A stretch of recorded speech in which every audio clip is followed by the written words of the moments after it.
Hello, ladies and gents. I hope you're all doing good. You had a good day, good night, good afternoon, and everything in between. What can I say? What can I say? Well, today is another day. So, we'll be reading the rest of Fight Club. Yesterday we read the five first chapters. I am hoping that we will be reading another 5 or 10 chapters today, depending on how busy and tired I get, and also depending on what's your mood. So please, if you are online, if you are around, let me know you're there, because otherwise, well, you know, I get tired more often, faster. What else can we talk about? So, today we're gonna be reading Fight Club. Fight Club, yes. But before we read Fight Club, I would like to ask you all to take attention to me for 1 second. Sit down, relax, take your cup of tea, your cup of wine, whatever it is that you usually drink to relax. Light up your cigarette, whatever. Close your eyes, and blah blah blah. But all that, beyond all that, don't forget to join YouTube, Discord, all those things, because, well, even though I'm not doing this for the recognition or anything like that, let us be honest, I am not doing it for nobody either. And it would be nice to know that you guys are out there. In any case,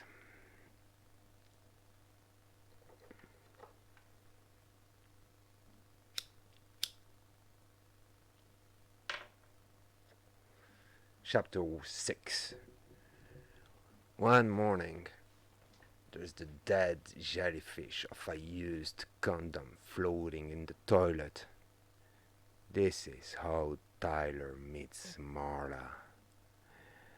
I get up to take a leak, and there, against the sort of cave paintings of dirt in the toilet bowl, is this. You have to wonder, what do sperm think?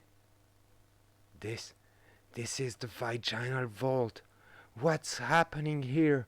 All night long I dreamed I was humping Marla Singer. Marla Singer, smoking her cigarette. Marla Singer, rolling her eyes. I wake up alone in my own bed, and the door to Tyler's room is closed. The door to Tyler's room is never closed.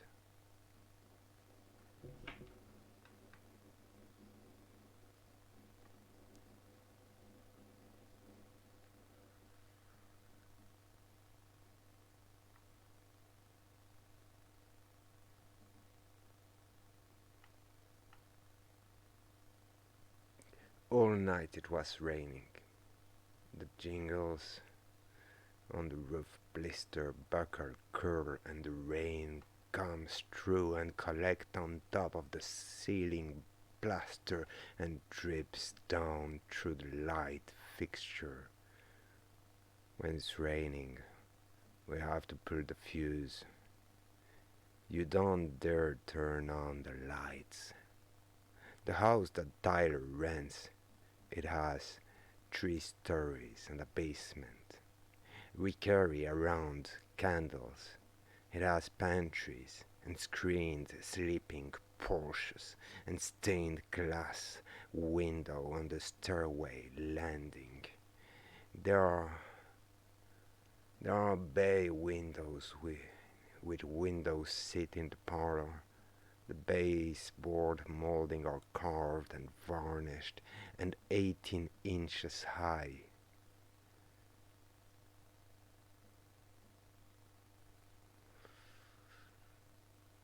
The rain trickles down through the house, and everything wooden swells and shrinks, and the nails in everything wooden, the floors and baseboard and window casing, the nails inch out and rust.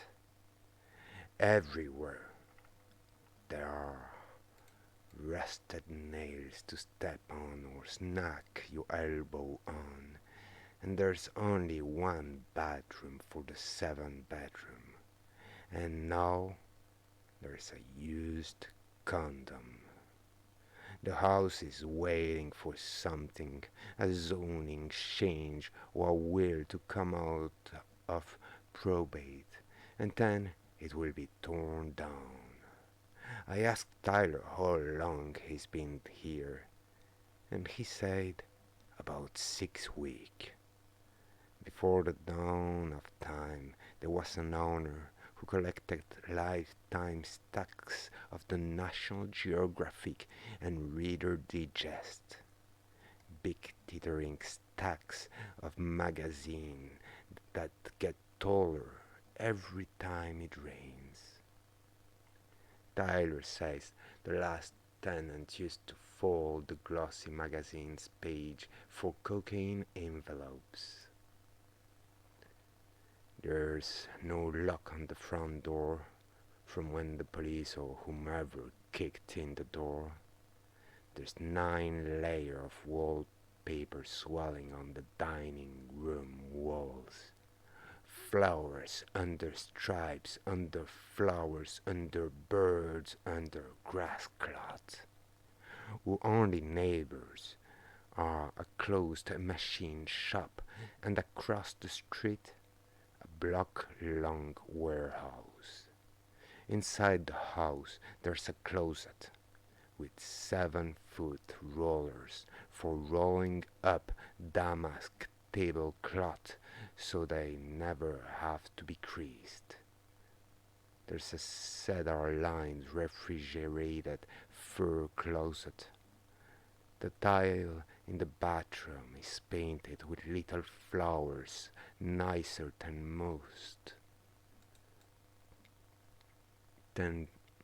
most everybody's wedding china. And there's a used condom in the toilet. I've been living with Tyler about a month. I am Joe White Knuckles. How could Tyler not fall for that? The night before last, Tyler sat up alone, splicing sex organs into Snow White. How could I compete for Tyler's attention? I am Joe's enraged, inflamed sense of rejection. What's worse is this is all my fault. After I went to sleep last night, Tyler tells me he came home from his shift as a banquet waiter, and Marla called again from the Regent Hotel. This was it, Marla said. The tunnel, the light leading her down the tunnel. The death experience was so cool. Marla wanted me to hear her describe it as she lifted out her body and floated up. Marla didn't know if her spirit could use the telephone, but she wanted someone to at least hear her last breath. No. Tyler answers the phone and misunderstands the whole situation. They've never met, so Tyler thinks it's a bad thing that Marla is about to die. It's nothing of the kind. This is none of Tyler's business. But Tyler calls the police, and Tyler races over the Regent Hotel. Now, according to the ancient Chinese custom we all learned from television, Tyler is responsible for Marla forever because Tyler saved Marla's life.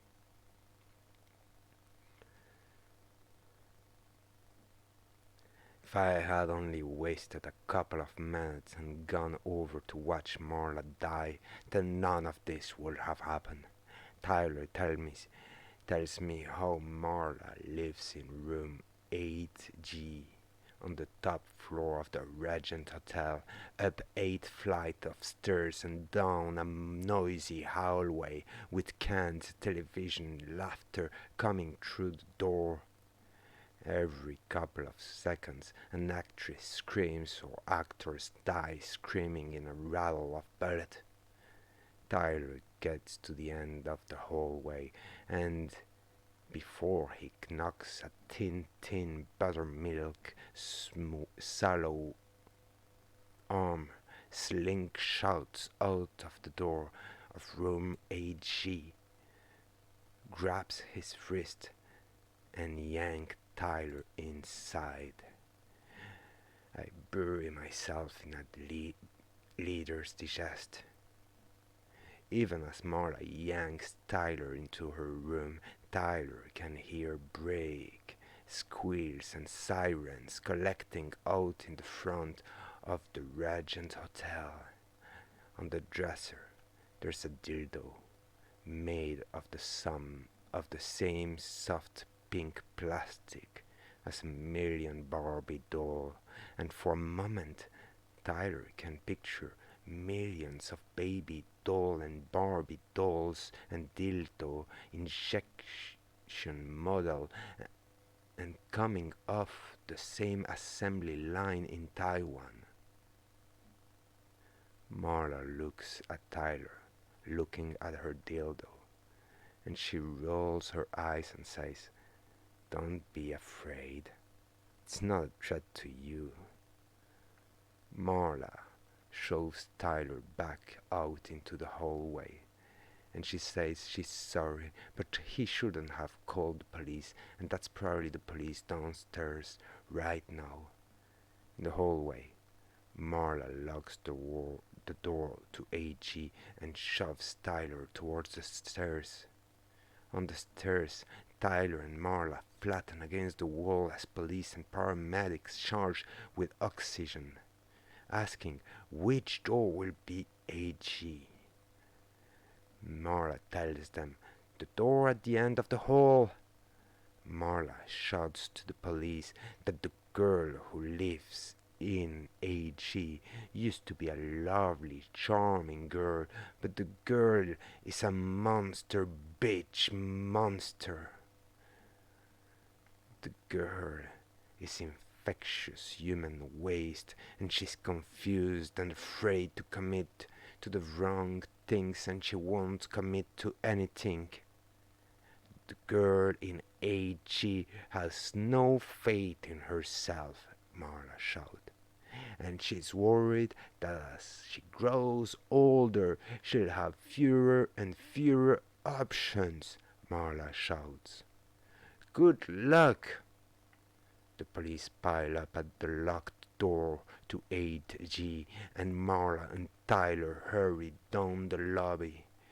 Behind them, a policeman is yelling at the door. "Let us help you, Miss Singer. You have every reason to leave. Just let us in." Marla and Just let us in, Marla, and we can help you with your problems.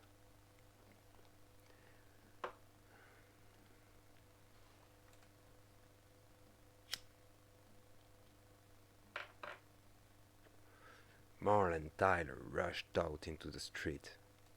Tyler got Marla into a cabin high up on the 8th floor of the hotel. Tyler could see moving back and forth across the window of Marla's room. Out on the freeway, with all the lights and the other cars, 6 lanes of traffic racing toward the vanishing point, Marla tells Tyler he has to keep her up all night. If Marla ever falls asleep, she'll die. A lot of people wanted Marla dead, she told Tyler. These people were already dead and on the other side, and that night they called on the telephone. Marla would go to bars and hear the bartender calling her name, and when she took the call, the line was dead. Tyler and Marla, they were up almost all night in the room next to mine. When Tyler woke up, Marla had disappeared back to the Regent Hotel. I tell Tyler, Marla Singer doesn't need a lover. She needs a caseworker. Tyler says, don't call this love. Long story short, no, Marla's out to ruin another part of my life. Ever since college, I make friends. They get married, I lose friends. Fine, neat, I say. Tyler asks, is this a problem for me? I am Joe's clenching bowel. No, I say, it's fine.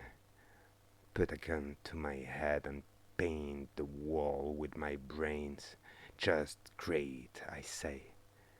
My boss ends my boss sends me home. My boss sends me home of all the dried for all the dried blood on on my pants, and I'm overjoyed. The hole punched through my cheek doesn't ever heal. I'm going to work, and my punched out eye socket are two swollen black bagels around the little piece hole I have left to see through. Until today, it really pissed me off that I'd become this totally center Zen master and nobody had noticed. Still, I'm doing the little fax thing. I write little haiku things and fax them around to everyone. When I pass people in the hall at work, I get totally zen right in everyone's hostile little face.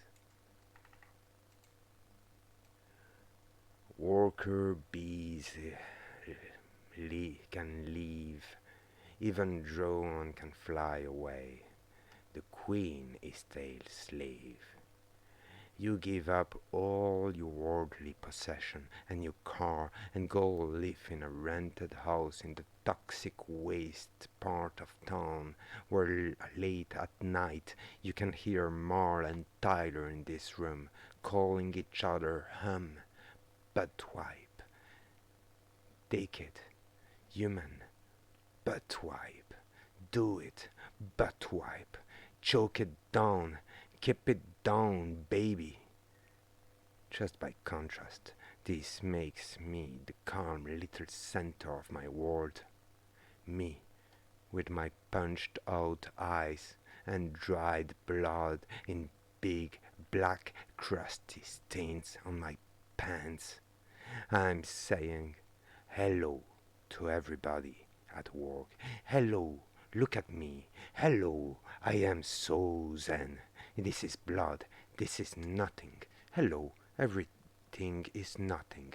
And it's so cool to be enlightened like me. Sigh. Look outside the window. A bird. My boss asked if the blood was my blood.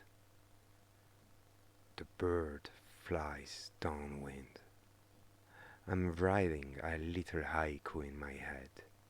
Without just one nest, a bird can call the world home. Life is your career. I'm counting on my finger. 5, 7, 5. The blood? It is mine, yeah, I say. Some of it.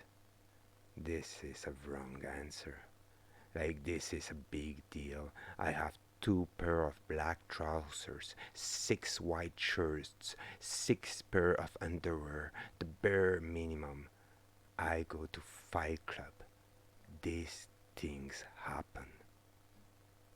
Go home, my boss says. Get changed. I'm starting to wonder if Tyler and Marla are the same person. Except for they humping every night in Marla's room, dying, dying, dying it. Tyler and Marla are never in the same room. I never see them together. Still, you never see me and Zaza Gaber together, and this doesn't mean we're the same person. Tyler just doesn't come out when Marla's around, so I can wash the pans. Tyler has to show me how to make soap. Tyler's upstairs, and the kitchen is filled with the smell of cloves and burnt hair. Marla's at the kitchen table, burning the inside of her arm with a clove cigarette and calling herself human patois. I embrace my own festering diseased corruption, Marla tells the cherry on the end of her cigarette. Marla twisted the cigarettes into the soft white belly of her arm. Burn, witch, burn. Tyler's upstairs in my bedroom, looking at his teeth in the mirror, and says he got me a job as a banquet waiter, part-time, at the Pressman Hotel. If you can work in the evening, Tyler says. The job will stoke your class hatred. Yeah, I say, whatever. They make you wear a black bow tie, Tyler says. All you need to work is a white shirt and black trouser. Soap, Tyler. I say, we need soap. We need to make some soap. I need to wash my pants. I hold Tyler's feet while he does 200 sit-ups. To make soap, first we have to render fat. Tyler is full of useful information, except for the humping. Marla and Tyler are never in the same room. If Tyler's around, Marla ignores me. This is familiar ground. The big sleep valley of the dog style, where even if someone loves you enough to save your life, they still castrate you. Marla looks at me as if I'm the one humping her and says, I can't win with you.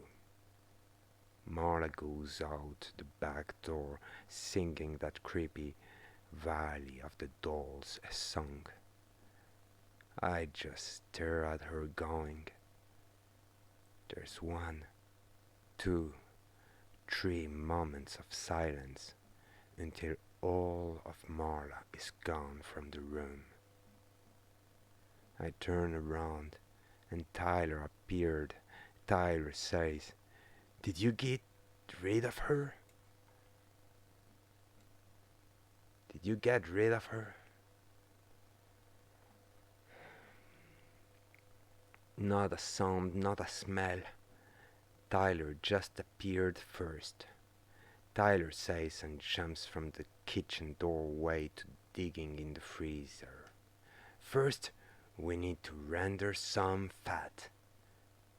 About my boss, Tyler tells me if I'm really angry, I should go to the post office and fill out a change of address card and have all his mail forwarded to Rugby, North Dakota. Tyler starts pulling out sandwich bags of frozen white stuff and dropping them in the sink. Me, I'm supposed to put a big pan on the stove and fill it most of the way with water. Too little water, and the fat will darken as it separates into tallow. This fat, Tyler says, it has a lot of salt, so the more water, the better. Put the fat in the water and get the water boiling. Tyler squeezes the white mess from each sandwich bag into the water, and then Tyler buries the empty bag all the way at the bottom of the trash. Tyler says, use a little imagination. Remember all that pioneer shit they taught you in Boy Scouts. Remember your high school chemistry. It's hard to imagine Tyler in Boy Scout. Another thing I could do, Tyler tells me, is I could drive to my boss' house some night and hook a hose up to an outdoor spigot, hook the hose to a hand pump, and I could inject the house plumbing with a charge of industrial dye, red, blue, or green, and wait to see how my boss looks the next day. Or I could just sit in the bushes and pump the hand pump until the plumbing was super pressurized to 110 psi. This way, when someone goes to flush a toilet, the toilet tank will explode. At 150 psi, if someone turns on the shower, the water pressure will blow off the shower head, strip the dreads, blam! The shower head turns into a mortar shell. Tyler honestly says this to make me feel better. The truth is, I like my boss. Besides, I'm enlightened now. You know, only Buddha-style behavior. Spider, chrysanthemum, the Diamond Sutra, and the Blue Cliff Record. Hari Rama, you know, Krishna, enlightenment, sticking feathers up your butt, Tyler says, does not make you a chicken. As the fat renders, the tallow will float to the surface of the boiling water. Oh, I say, so I'm sticking feathers up my butt? As if Tyler, here with cigarette burns march,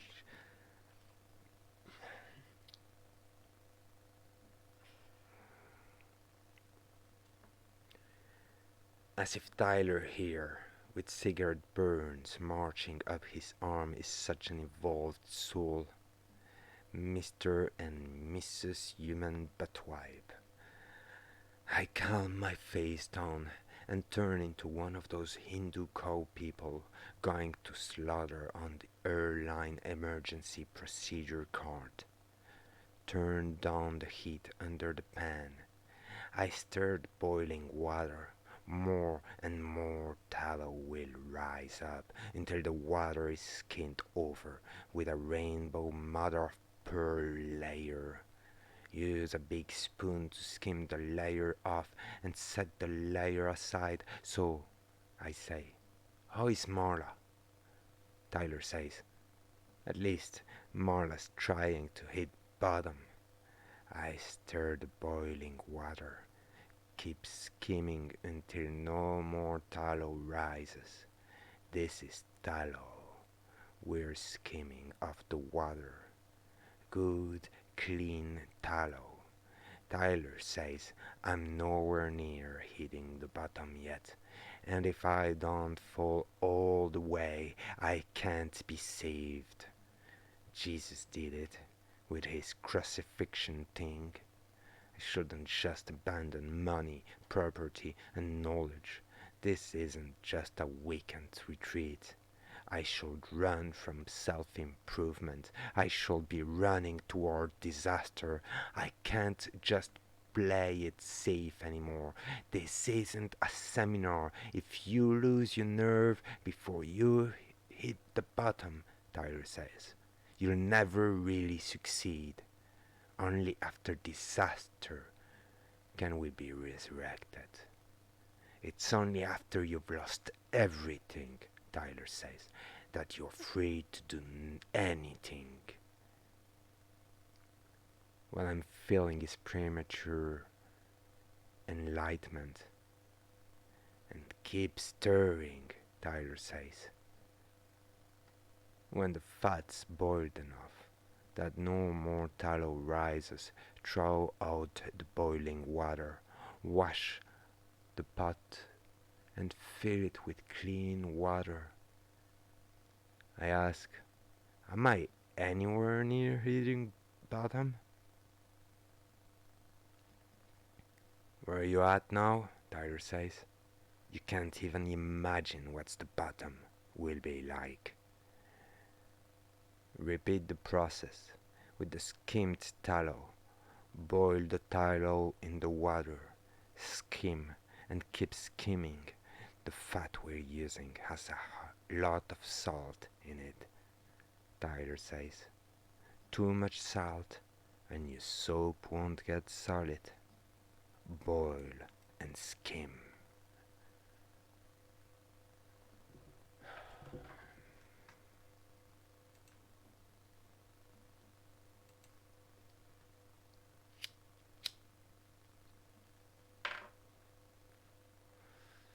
Boil and skim. Marla is back. The second Marla opens the screen door. Tyler is gone, vanished, run out of the room, disappeared. Tyler's gone upstairs, or Tyler's gone down to the basement. Poof! Marla comes in the back door with a canister of live flakes. At the store, they have 100% recycled toilet paper, Marla says. The worst job in the world must be recycling toilet paper.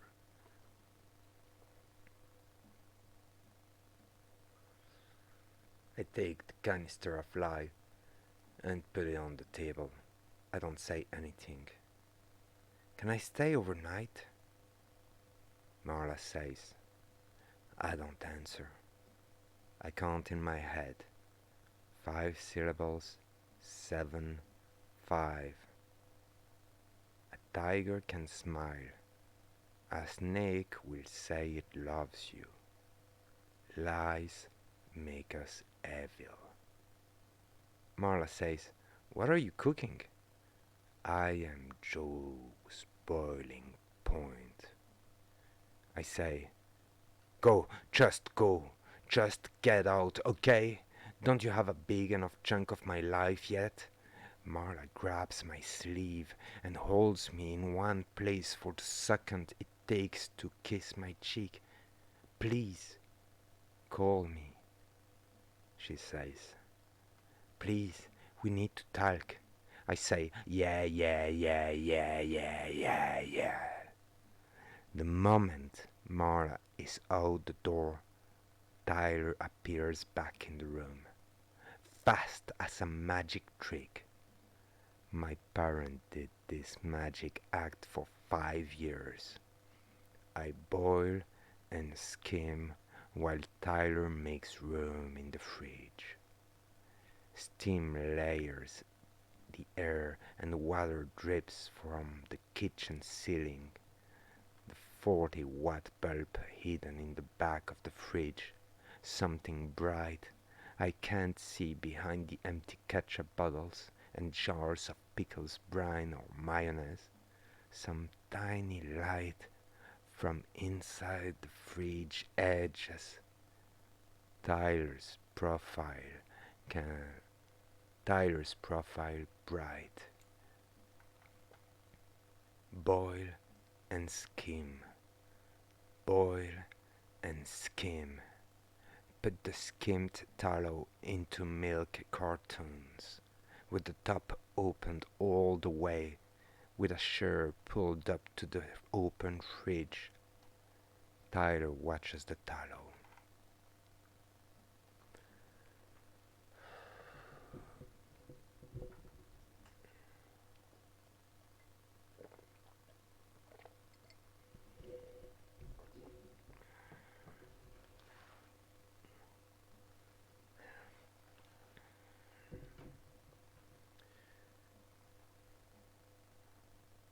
Tyler watches the tallow cool in the heat of the kitchen.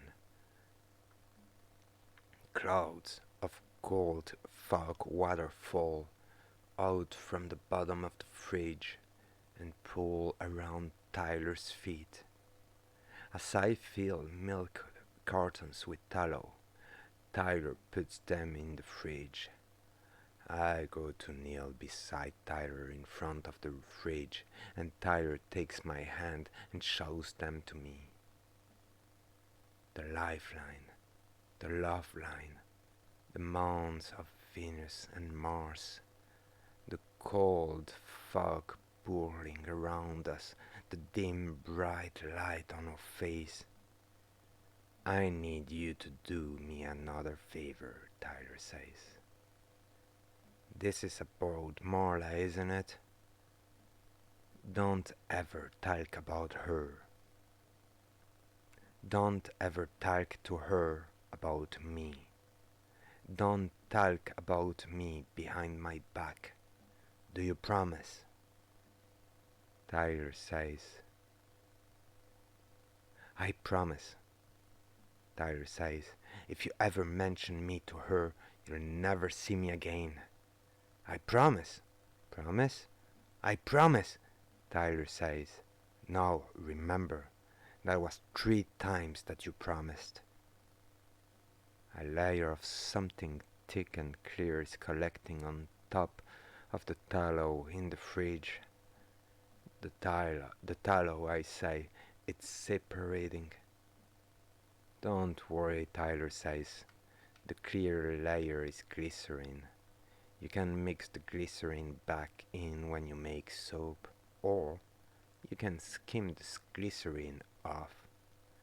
Tyler licks his lips and turns my hand palm down on his thigh, on the gummy flannel lap of his bathrobe. You can mix the glycerin with nitric acid to make nitroglycerin, Tyler says. I breathe with my mouth open and say, nitroglycerin? Tyler licks his lips, wet and shining, and kisses the back of my hand. You can mix the nitroglycerin with sodium nitrate and sawdust to make dynamite, Tyler says. The kiss shines wet on the back of my white hand. Dynamite, I say, and sit back on my heels. Tyler pries the lid of the can of lye. You can blow up fridges, Tyler says. You can mix the nitroglycerin with more nitric acid and paraffin and make gelatin explosive, Tyler says. You could blow up a building easy, Tyler says. Tyler tilts the can of lye an inch above the shining wet kiss on the back of my hand. This is a chemical burn, Tyler says, and it will hurt worse than you've ever been burned, worse than 100 cigarettes. The kiss shines on the back of my hand. You'll have a scar, Tyler says. With enough soap, Tyler says, you could blow up the whole world. Now remember, You promise. And Tyler pours the lie. Okay, we're gonna take a 2 minute pause so I can, you know.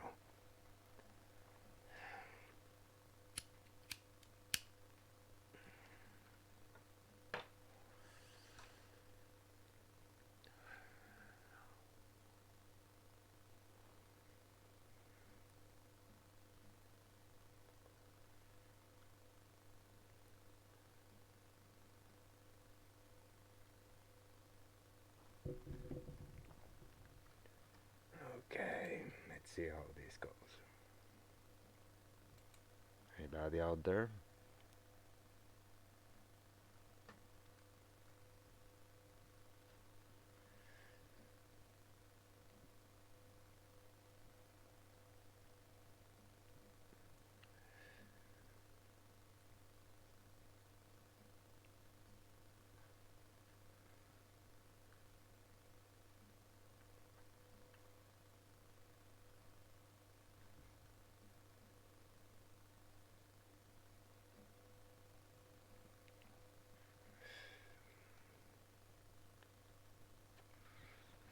Problem with cigarettes is they smoke too fast.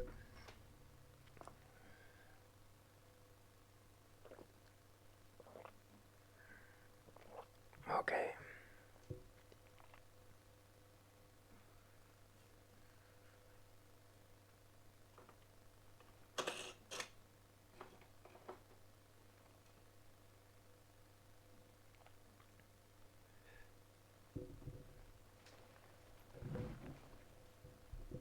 Chapter 7. Tyler's saliva did two jobs. The wet kiss on the back of my hand held the flakes of lye while they burned. That was the first job. The second was that lye only burns when you combine it with water or saliva. This is a chemical burn, Tyler said, and it will hurt more than you've ever been burned. You can use lye to open clogged drains. Close your eyes. A paste of lye and water can burn through an aluminum pan. A solution of lye and water will dissolve a wooden spoon. Combined with water, lye heats to over 200 degrees, and as it heats, it burns into the back of my hand, and Tyler places his finger on one hand, and Tyler places his finger of one hand over my fingers, or hand spread on the lap of my blood-stained pants, and Tyler says to pay attention because this is the greatest moment of my life, because everything up to now is a story. Tyler says, and everything after now is a story. This is the greatest moment of our life. The lie clinging in the exact shape of Tyler's kiss is a bonfire or a branding iron or an atomic pile melt down on my hand, and at the end of a long, long road I picture miles away from me. Tyler tells me to come back and be with him. My hand is leaving, tiny, and on the horizon at the end of the road.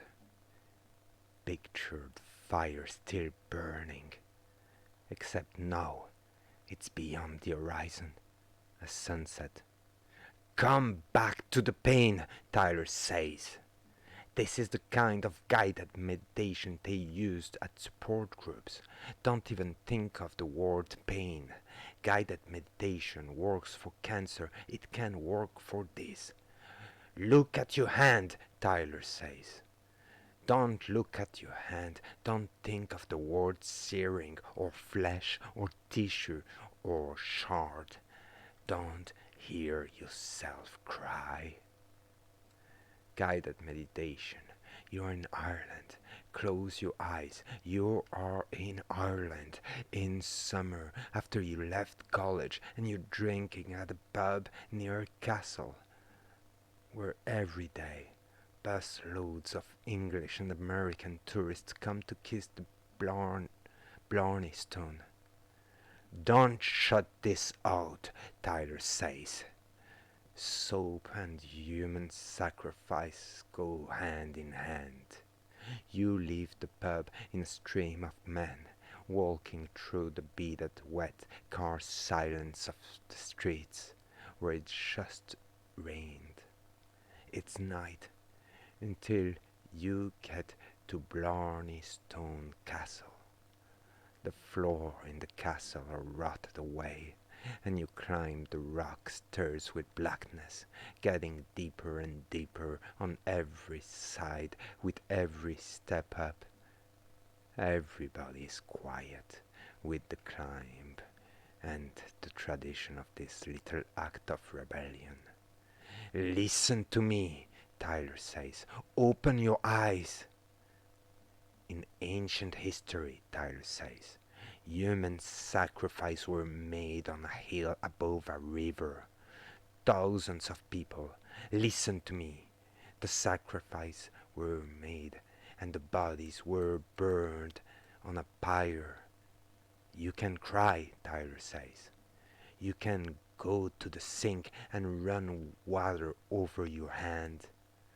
But first, you have to know that you're stupid and you will die.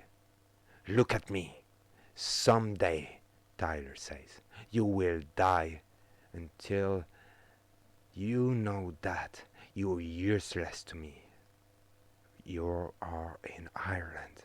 You can cry, Tyler says, but every tear in that land in but every tear that lands in the live flakes on your skin will burn a cigarette burn scar. Guided meditation. You are in Ireland the summer after you left college, and maybe this is where you first wanted anarchy. Years before you met Tyler Durden, before you peed in your first cream anglaise, you learned about little acts of rebellion. In Ireland, you're standing on a platform at the top of the stair in Castle. We can use vinegar, Tyler says, to neutralize the burning. But first, you have to give up. After hundreds of people were sacrificed and burned, Tyler says, a thick white discharge crept from the altar downhill to the river. First, you have to hit bottom. You're on a platform in a castle in Ireland with a bottomless darkness all around the edges of the platform, and ahead of you, across an arm length of darkness, is a rock wall. Rain, Tyler says, fell on the burnt pyre years after years, and years after years people were burned and the rain seeped through the wood ashes to become a solution of lye, and the lye combined with the melted fat of the sacrifices, and that thick white discharge of soap crept out from the base of the altar and crept downhill toward the river, and the Irishmen around you, with a little act of rebellion in the darkness, they walk on the edge of the platform and stand at the edge of the bottomless darkness and piss. And the men say, "Go ahead, piss, you fancy American. Piss rich and yellow with too many vitamins. Rich and expensive and throw away." This is the greatest moment of your life, Tyler says, and you're off somewhere missing it. You're in Ireland. Oh, and you are doing it. Oh yes, yes, and you can smell the ammonia and the daily allowance of B vitamins where the soap fell into the river, Tyler says. After 1,000 years of killing people and rain, the ancient people found their clothes got cleaner if they washed at that spot. I'm pissing on the Blarney Stone. Jeez, Tyler says. I'm pissing in my black trouser with the dried blood stain my boss can't stomach. You're in a rented house on Paper Street. This means something, Tyler says. This is a sign, Tyler says. Tyler is full of useful information.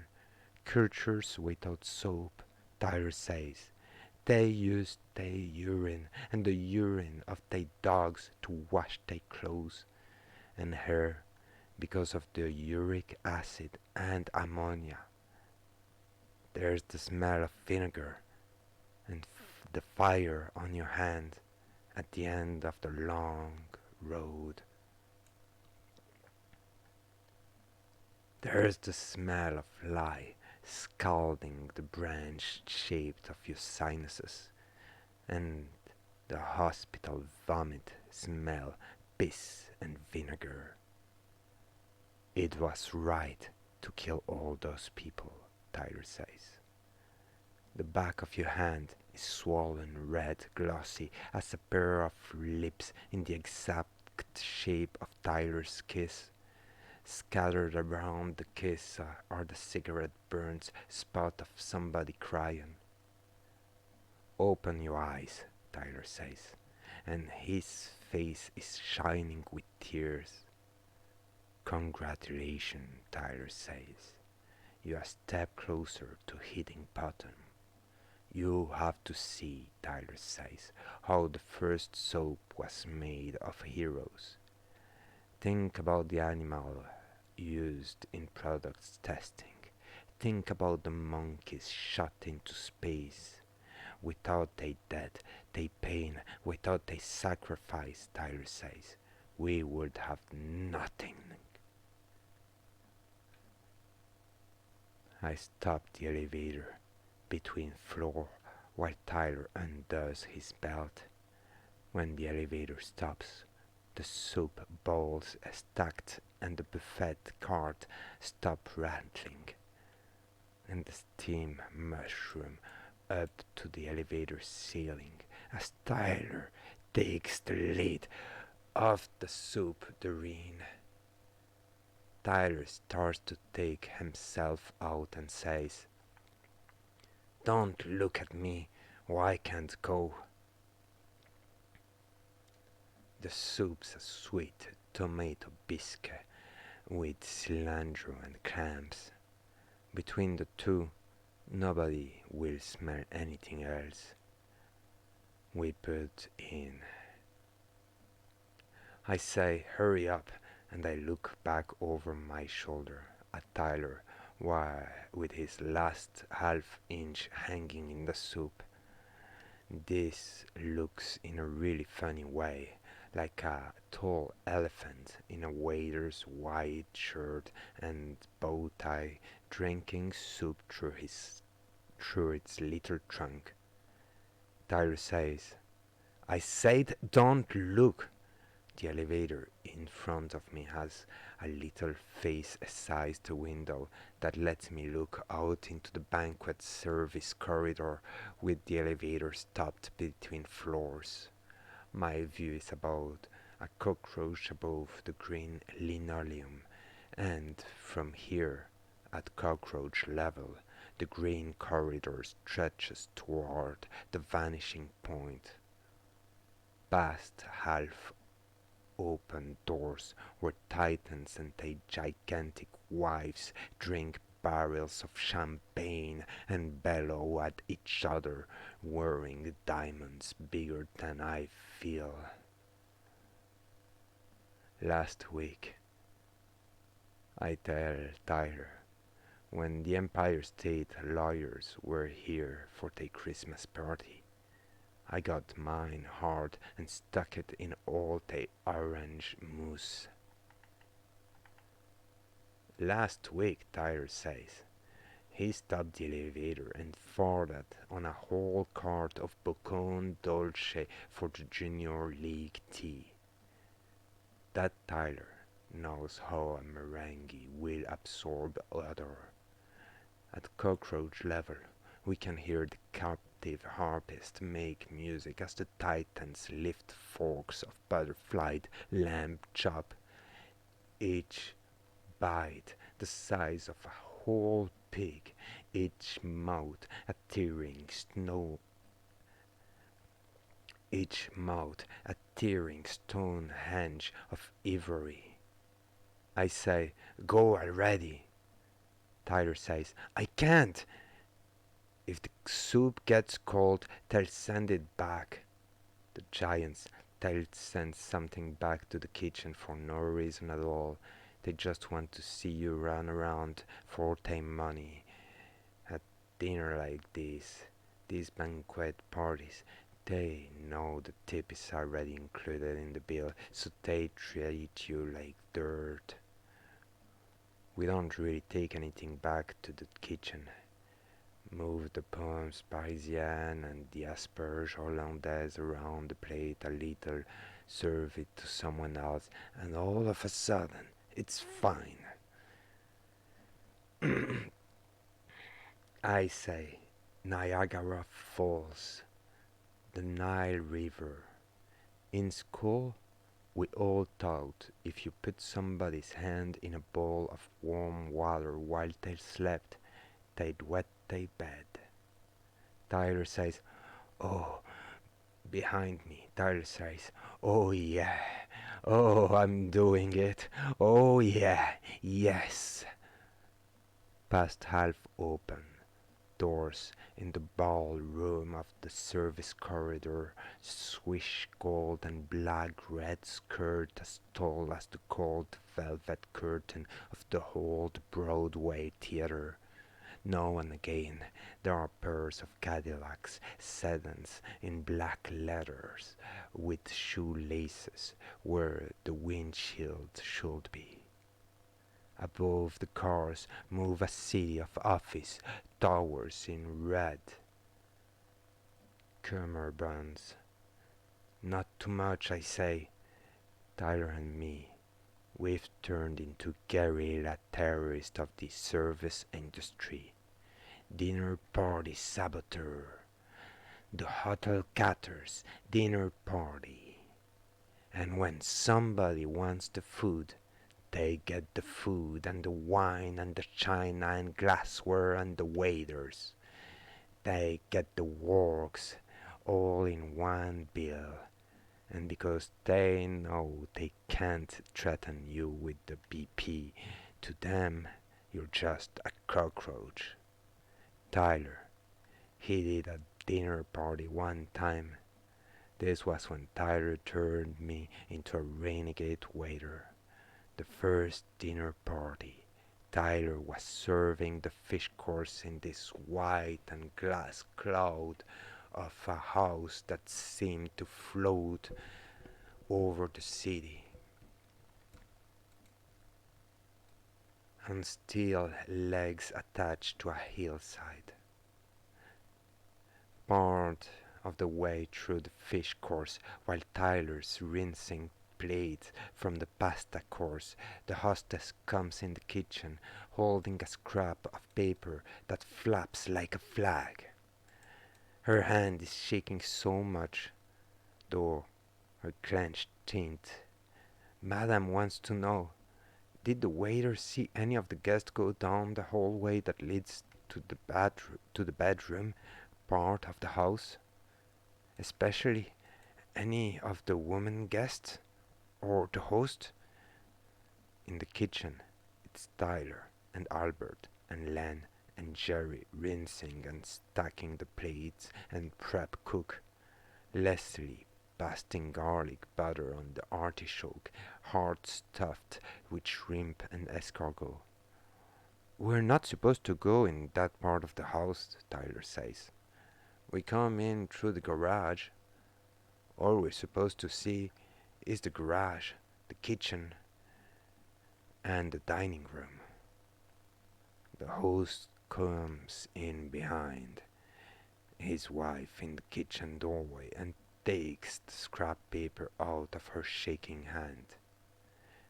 "This will be all right," he says. "How can I face those people," Madame says, "unless I know who did this?"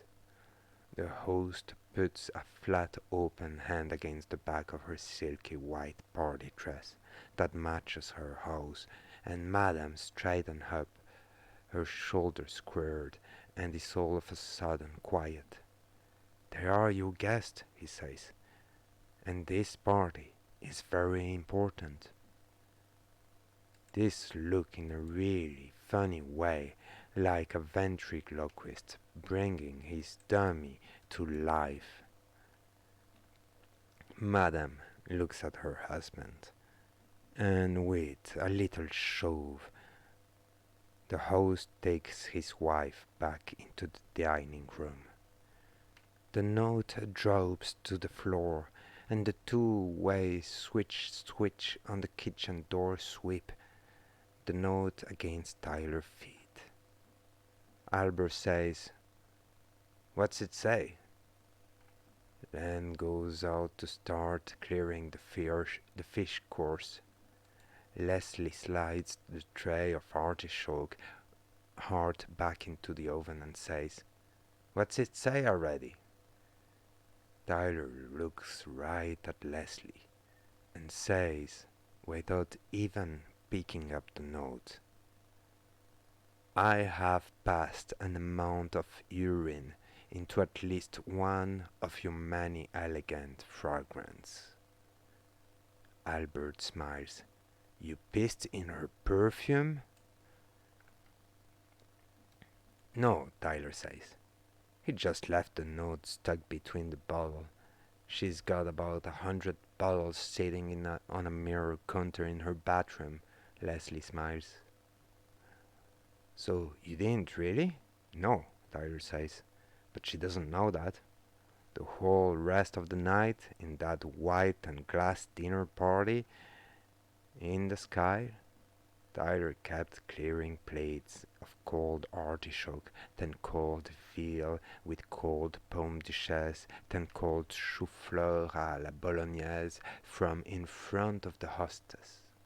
And Tyler kept filling her wine glass about a dozen times. Madame sat watching each of her woman guests eat the food until between clearing the sorbet dishes and serving the apricot gâteau, Madame placed at the head of the table was all of a sudden empty. They were washing up after the guests had left, loading the cooler and the china back into the hotel van, when the host came in the kitchen and asked, would Albert please come help with something heavy.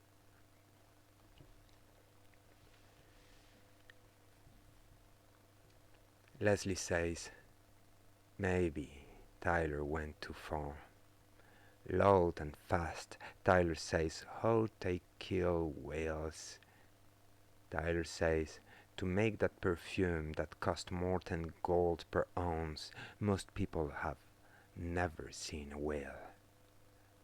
Leslie has two kids in an apartment next to the freeway, and Madame Hostess has more bucks than we'll make in a year in bottles on her bedroom counter.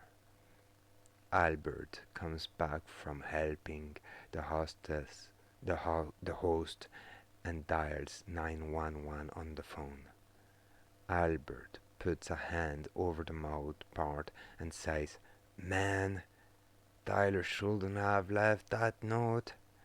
Tyler says, "So, tell the banquet manager get me fired. I'm not married to this chicken shit job."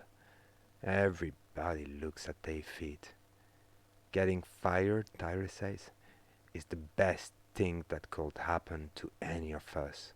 that way, with quit treading water and doing something with our lives.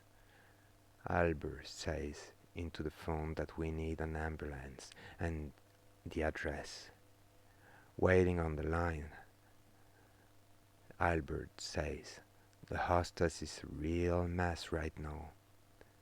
Albert had to pick her up from next to the toilet. The host couldn't couldn't pick her The host couldn't pick her up because Madame says he's the one who'd peed in her perfume bottles, and she says he's trying to drive her crazy by having an affair with one of the women guests tonight, and she's tired of all the people they call their friend. The host can't pick her up because Madame's fallen down behind the toilet in her white dress and she's waving around half a broken perfume bottle. Madame says she'll cut his throat. He even tries to touch her. Tyler says, "Cool," and Albert stinks. Leslie says, "Albert, honey, you stink. There's no way you could come out of that bathroom not stinking." Albert says, "Every bottle of perfume is broken on the floor and the toilet is piled full of the other bottles. They look like ice." Albert says, "Like at the fanciest hotel parties where we have to fill up to like at the fanciest hotel parties where we have to fill the urinal with crushed ice. The bathroom stinks and the floor is gritty with slivers of ice that won't melt, and when Albert helps Madame to her feet and her white dress wet with yellow stains, Madame swings the broken bottle of the host at the host, slips in the perfume and broken glass, and lands on her palm. She's crying and bleeding, curled against the toilet. "Oh, and it stinks," she says. "Oh, Walter, it stinks. It's stinging," Madame says. The perfume, all those dead whales in the cuts in her hand, it stinks. The host pulled Madame to her feet again, hem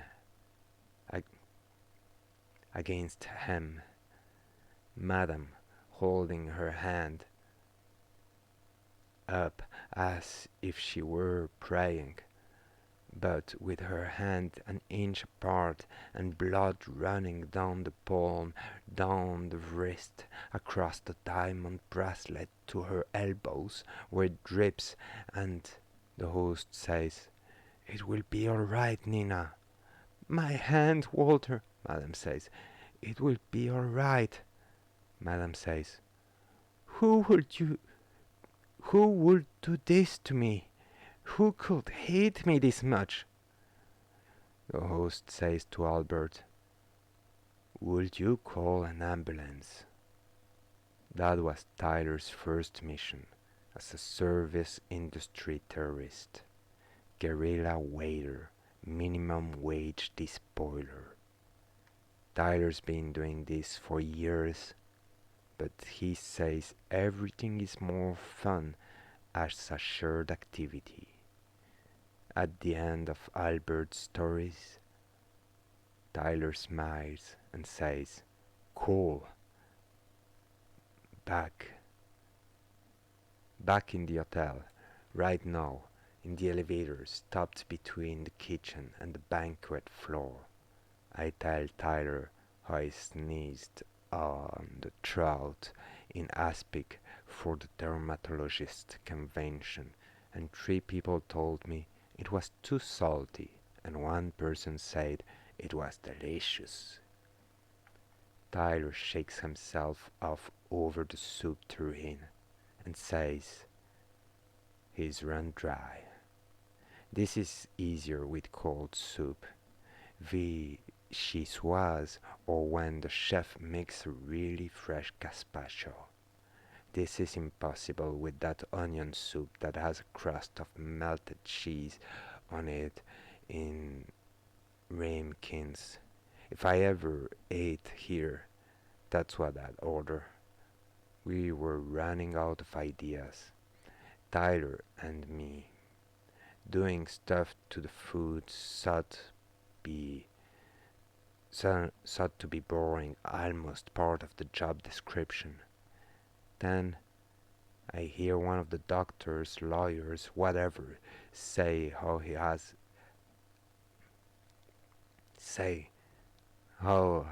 hepatitis bug can live on stainless steel for 6 months. You have to wonder how long this bug can live on rum custard charlotte russe or salmon timbale. I asked the doctor where we could get our hand on some of these hepatitis bugs, and he's drunk enough to laugh. Everything goes to the medical waste dump, he says, and he laughs. Everything. The medical waste dump sounds like the hitting bottom. One hand on the elevator control, I ask Tyler if he's ready. The scar on the back of my hand is swollen red and glossy, as a pair of lips in the exact shape of Tyler's kiss. 1 second, Tyler says. The tomato soup must still be hot because the crooked thing Tyler tucks back in his pants is boiled pink as a jumbo prawn.